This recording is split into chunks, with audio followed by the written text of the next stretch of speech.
Confluent avec Catherine Egault et Mathieu Lavigne.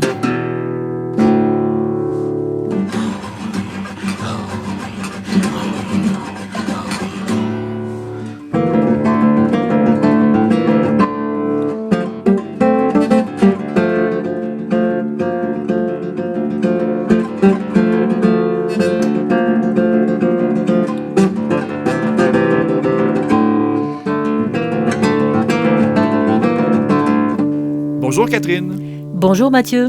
Cette semaine, nous retournons au Nunavik et plus précisément à Ivujivik, le village le plus septentrional du Québec, où Nelly Duvik nous raconte l'émergence et l'essor de la littérature écrite inuit de cette vaste région d'environ 500 000 km² et de 15 000 habitants.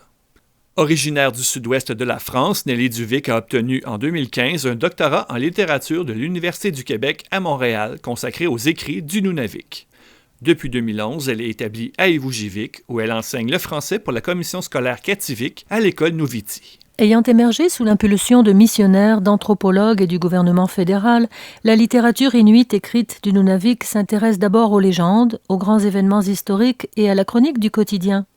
Elle s'ouvre graduellement à la fiction dans les années 1950, puis, à la faveur des événements politiques qui marquent le Nunavik, s'intéresse aussi de plus en plus à l'identité, au territoire, aux revendications, aux impacts du colonialisme sur la vie des Inuits. Nelly Duvik nous invite à découvrir ou redécouvrir les auteurs et autrices qui ont marqué l'émergence et le déploiement de la littérature inuite du Nunavik, dans laquelle les femmes occupent une place décisive.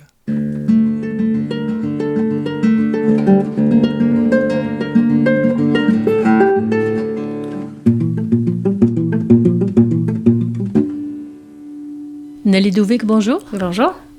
Nous sommes ici chez vous, à Ivujivik, mais vous n'avez pas toujours habité à Ivujivik.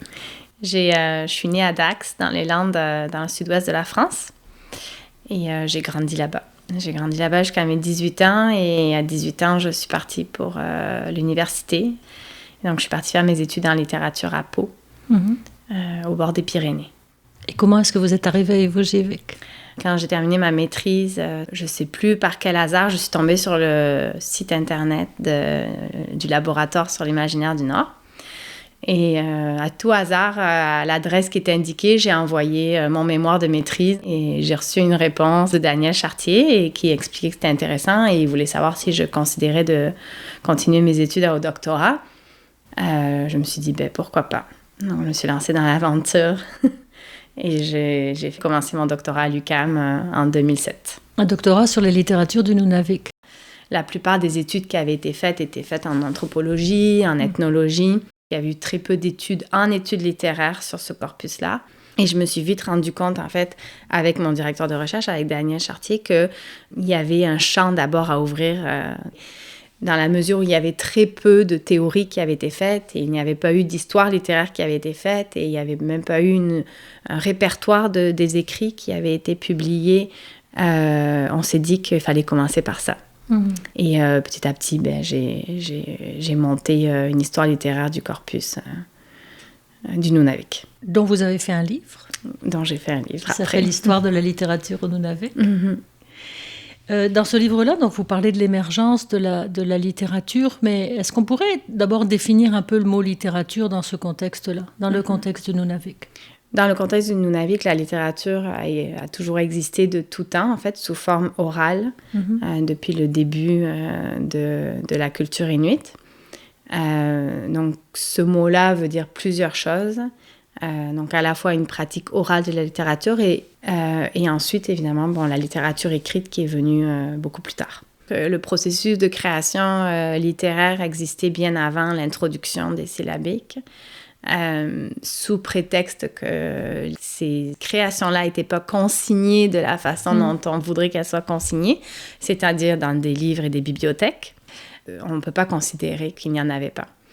Et c'est pas moi qui le dis, c'est Zebedi Nungak qui le dit, que tout cet héritage oral littéraire n'est pas dans des bibliothèques matérielles, mais c'est dans des bibliothèques rangées dans des têtes et qui se passent de l'un à l'autre. Et toute cette production, en fait, a jamais été perdue. Elle a continué à évoluer et à se transmettre sans avoir besoin nécessairement que ce soit consigné dans des livres. Mais à un moment donné, naît quand même une littérature écrite. Mm-hmm. Comment est-ce qu'elle émerge? Elle émerge parce qu'elle est poussée, en fait, par l'influence occidentale. Mm-hmm. Donc, dans les années 50, quand le gouvernement fédéral s'impose de plus en plus dans les territoires inuits au Canada. Pour des raisons politiques? Pour des raisons politiques, oui. Pour la souveraineté sur l'Arctique? Oui. Pour des raisons politiques, dans un dessein de colonialisme, en fait. Mm-hmm. L'écriture qui avait déjà été introduite d'abord par les missionnaires pour, en fait, pouvoir diffuser le christianisme dans toutes les régions du Nord. Ce système d'écriture qui était déjà utilisé et bien connu des Inuits pour pouvoir lire la Bible et les chants religieux. Le gouvernement fédéral a commencé à instituer des magazines pour pouvoir diffuser de l'information, mais aussi pour pouvoir imposer une façon de voir, des façons de faire. Et petit à petit, l'écrit est devenu, à travers ces magazines, est devenu quelque chose qui est de plus en plus familier. Et au début, en fait, les articles qui ont été écrits par des Inuits étaient demandés ou commandés, en fait, par des agents du gouvernement pour expliquer telle ou telle chose ou telle institution dans le Nord, diffuser un événement qui allait se passer. Petit à petit, en fait, les Inuits sont venus de plus en plus à l'aise. En tout cas, un certain nombre de ces gens-là sont devenus de plus en plus à l'aise avec l'écriture et ont décidé de prendre la plume eux-mêmes pour écrire leur propre création. Et qu'est-ce qu'ils écrivent à ce moment-là? Est-ce que c'est encore informationnel ou c'est de la fiction? Est-ce que ce sont des récits anciens? Au début, c'est descriptif, c'est souvent des écrits empreints d'autobiographie, des choses qui leur sont arrivées ou des histoires qui se sont passées dans le passé. C'est souvent pour rendre compte de certains événements ou de certaines histoires. C'est pour raconter le Nord. D'un point de vue, le quotidien, oui. Et aussi les grands événements. Et aussi les grands événements, mais d'un point de vue interne, d'un point de vue local. Mm-hmm. Et peu à peu, est-ce qu'on va vers la fiction? Alors, il y a un livre qui est exceptionnel à ce niveau-là, c'est le livre de Mitiarjuk Napaaluk, dont le titre est Sanaak, qui a été publié, on le sait, pour la première fois dans les années 80, mais qui a été écrit avant, dans les années 50. C'est le premier travail de fiction que l'on connaît, en tout cas, qui a été écrit par un ou une Inuk.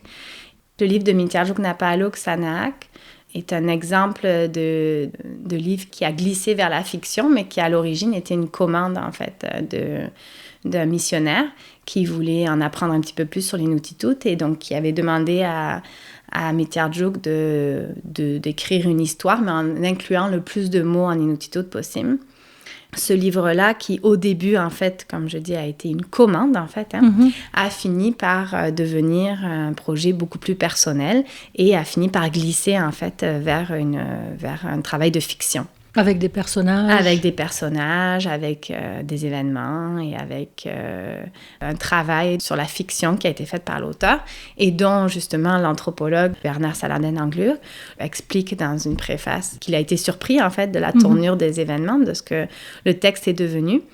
Cette commande-là est devenue, donc, un des premiers romans à être écrit par un ou une Inuk. Parce que c'est une femme. Parce que c'est une femme. C'est ça qui est particulier aussi. Oui, tout à fait. Le premier roman, c'est une femme, et c'est assez rare si on regarde les histoires littéraires de bien de nations, en fait, de pays. C'est assez rare d'avoir une femme comme premier auteur.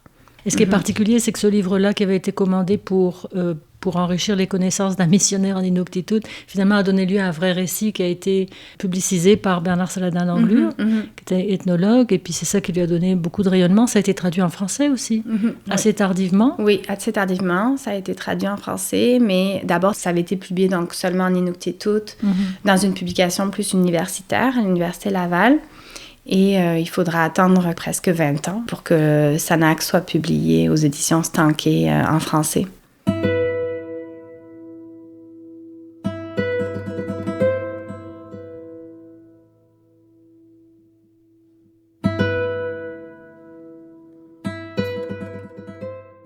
En 70, il y a une autre publication qui fait date et qui est aussi générée par une demande gouvernementale. C'est le livre de Marcuzzi, Le harpon du chasseur. Qui est donc en fait le premier roman publié.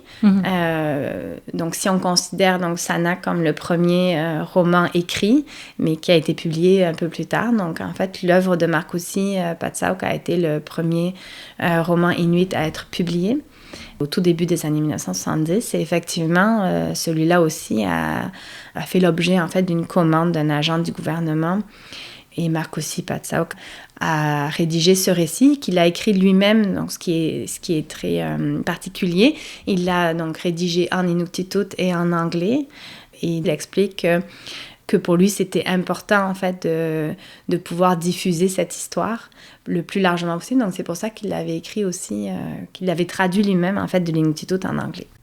Le livre de Marcuzzi, Le harpon du chasseur, ça reste une histoire un peu traditionnelle. C'est ça d'un jeune homme, d'un adolescent en fait, donc, qui part chasser un ours enragé. Oui, effectivement, il y a quand même une influence de la littérature orale que l'on peut sentir. L'histoire d'un jeune homme qui brave en fait les mésaventures les unes après les autres. Cette figure-là en fait est assez récurrente dans plusieurs légendes. On y voit la dureté en fait de l'environnement. Il y a aussi évidemment tout ce qui est relié à la chasse et au danger de la chasse.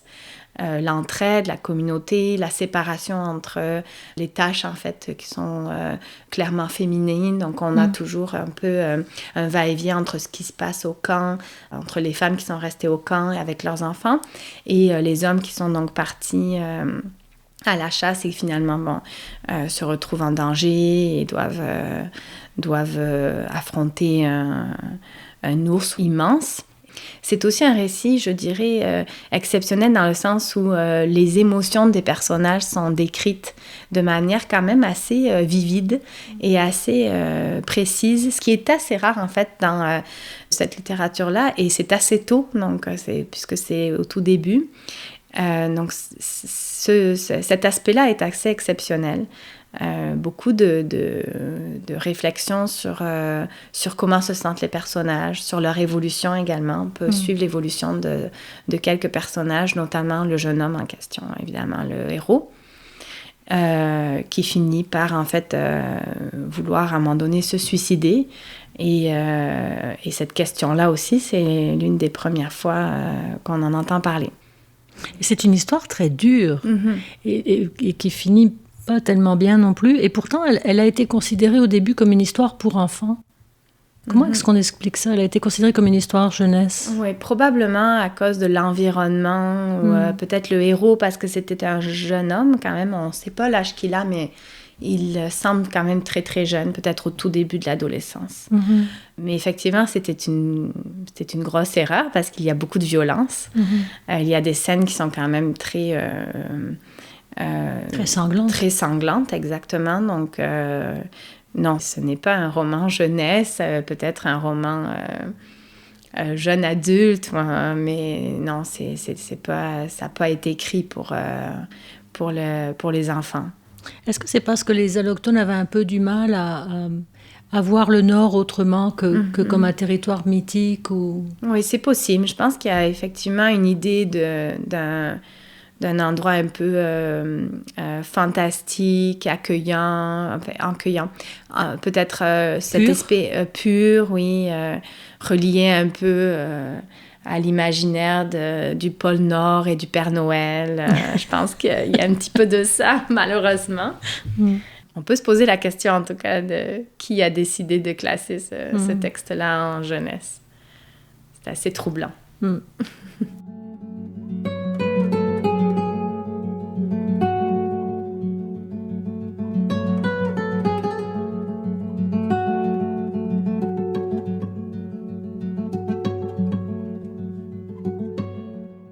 En 1974, la signature de la Convention de la baie James et du Nord québécois. Quel impact ça a sur les écrits? À ce moment-là, c'est sûr que la politique et les questions politiques sont au centre. Beaucoup d'articles sont publiés à ce moment-là, des articles d'opinion, des articles aussi sur l'identité inuite, sur la culture inuite, qu'est-ce que c'est être un Inuk, qu'est-ce que le territoire aussi, évidemment, des réflexions sur le territoire, sur la relation au territoire. On commence en fait à avoir des chansons, de la poésie qui célèbrent en fait cet environnement qui est propre en fait aux communautés du Nord, aux communautés inuites. Et ceci va en fait de pair avec les revendications, mais aussi les négociations qui sont en cours et qui évidemment mettent le territoire au centre.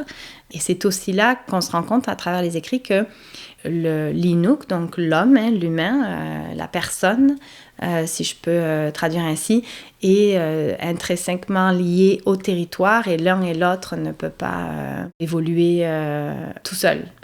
Et donc on le voit, on peut le lire dans plusieurs écrits à ce moment-là.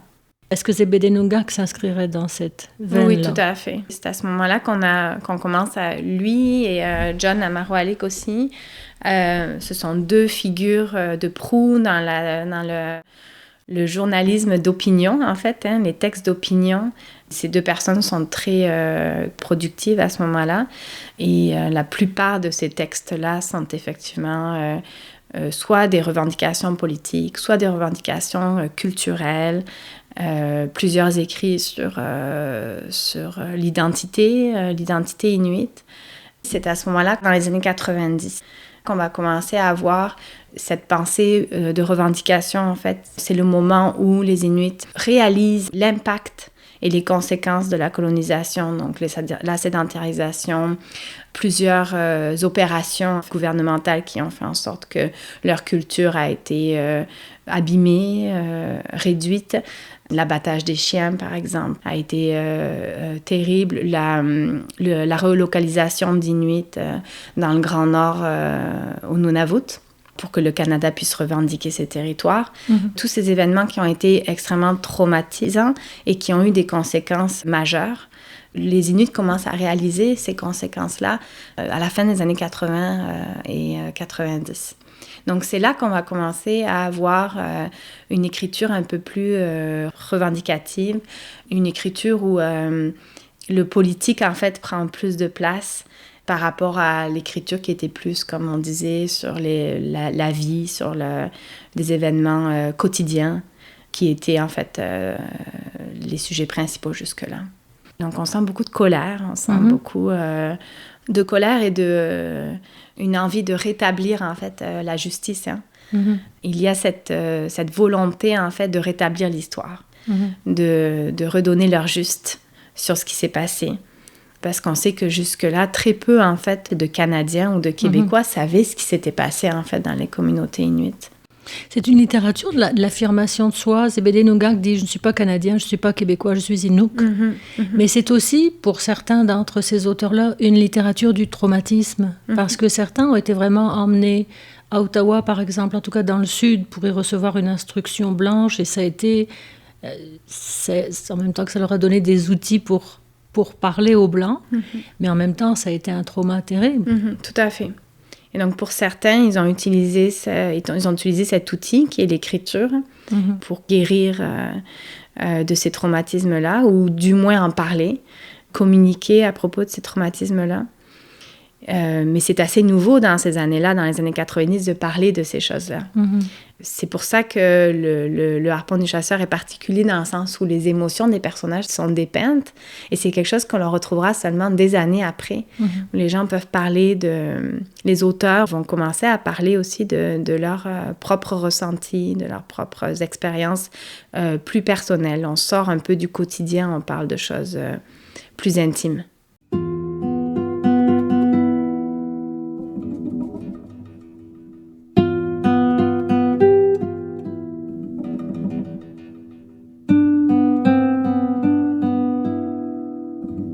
Il y a un autre nom dans la littérature du Nunavik qui est important, c'est celui de Tamausi Kumak.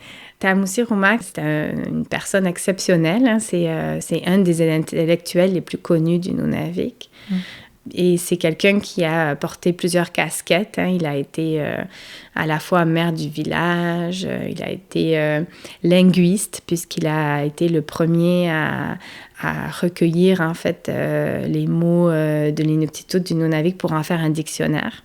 Et pour tout cela, il était en fait totalement autodidacte. Il a fait tout ça tout seul, avec très peu d'aide. Il avait également commencé la rédaction d'une encyclopédie de la culture inuite. Donc, c'était vraiment quelqu'un qui avait un projet de vie très clair et qui était de consigner, de préserver et de s'assurer du rayonnement, en fait, et de la langue, qui était très importante pour lui, et de la culture inuite. Et à côté de ça, c'était quelqu'un qui a revendiqué très longtemps pour le droit des Inuits et notamment s'est opposé farouchement à la signature de la Convention de la baie James et du Nord québécois. Il faisait partie du groupe en fait, des dissidents qui s'opposaient en fait, à ces négociations et à cet accord.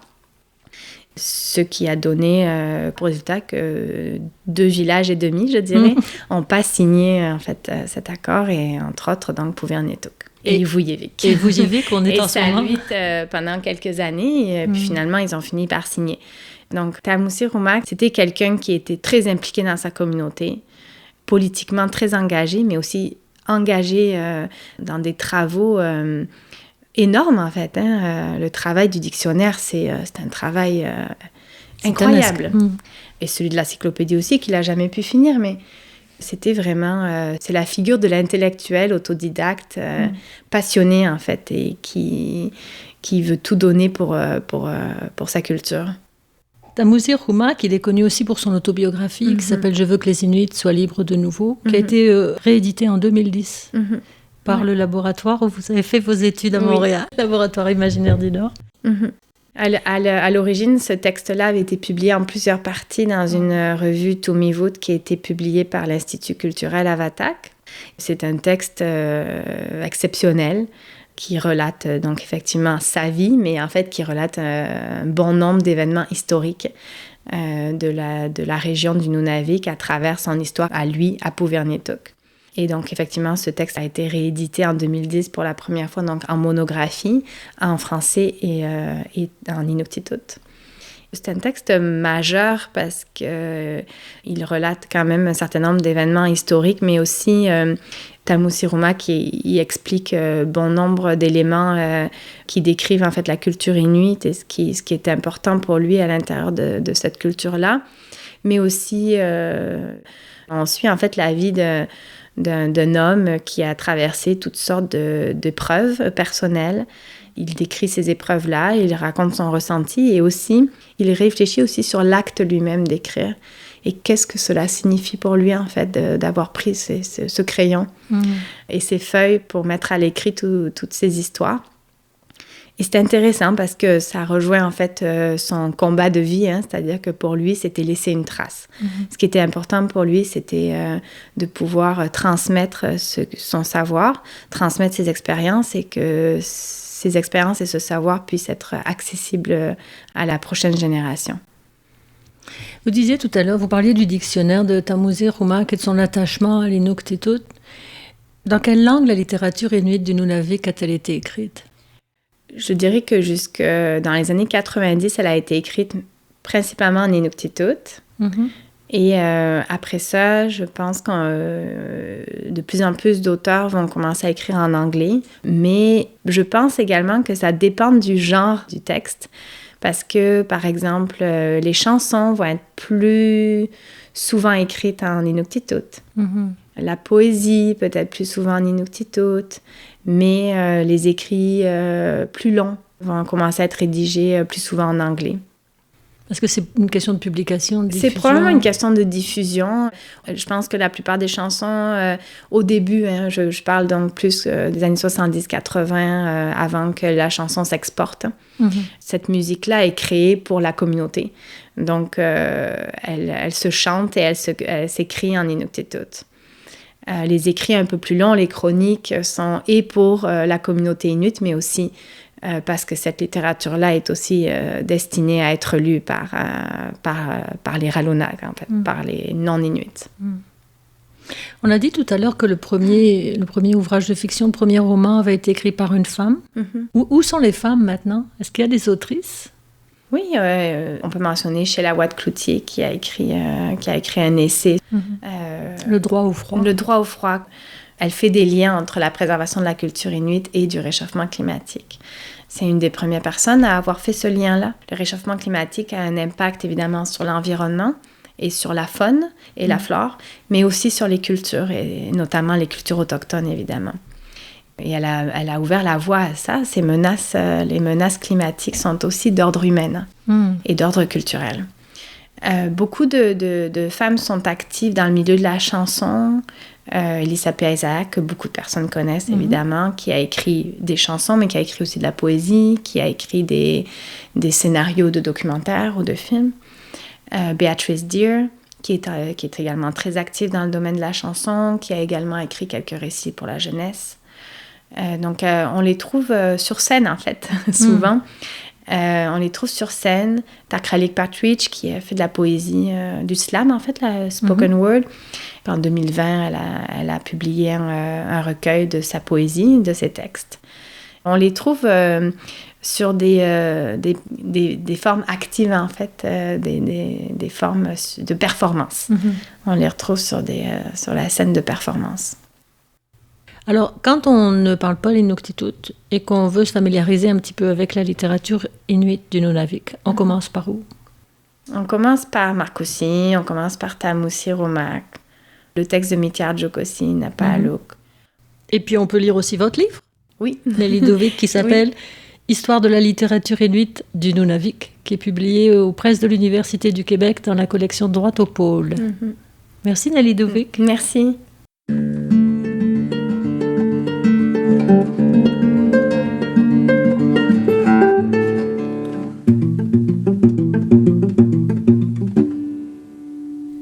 Un grand merci à Nelly Duvik de nous avoir reçus chez elle, à Ivujivik, au Nunavik, pour nous faire mieux connaître la fascinante littérature écrite qui s'est développée chez les Inuits du nord du Québec. L'émission Confluent est produite par l'organisme de solidarité chrétienne avec les premiers peuples Mission Chez Nous. N'hésitez pas à consulter notre site web www.missioncheznous.com. Merci Mathieu. Merci Catherine et merci à vous, chers auditeurs et auditrices. Rendez-vous la semaine prochaine et d'ici là, nous vous invitons à savourer la programmation de Radio-VM et de Radio Galilée.